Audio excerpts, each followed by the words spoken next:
In this video, we will evaluate the integral of sin2x divided by a² times sin²x plus b² times cos²x dx. We will approach this problem in few simple steps.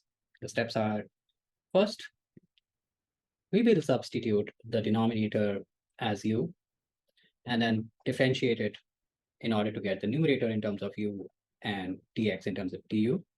And then we'll integrate, and last, we will write the final answer in terms of x. So let's get started without wasting much time. The denominator, which is a² times sin²x plus b²cos²x, if we substitute it as u and differentiate both sides, so differentiate both sides, a² is constant and the derivative of sin², which is 2 times sin x, and derivative of sin x, which is cos x, plus similarly the derivative of b²cos² is b² times 2 cos x times the derivative of cos x, which is minus sin x dx equals the derivative of u, which is du.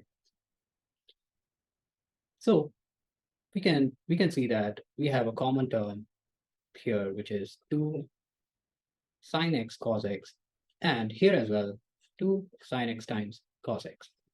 So we can write the above expression as 2 sin x cos x times a² minus b² dx equals du.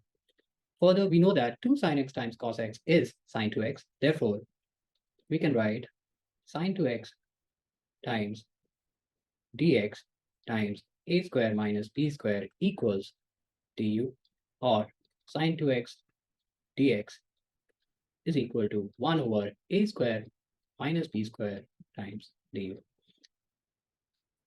That being said, so we will replace the denominator with u, and the numerator becomes 1 over a² minus b² times du. So the integral can be written as I equals 1 over a² minus b², because this is a constant, integral of du divided by u. And we know that the integral of 1 over x dx is log base e modulus x plus c. So by using this formula, we can write it as 1 over a² minus b² log base e modulus u plus c. Now, as discussed earlier, we will replace u in terms of x. So 1 over a² minus b² times log base e, and u was the original denominator in the problem, which is a² sin²x plus b² cos²x plus c. I hope you found this video helpful. Please share it with your friends. Thank you.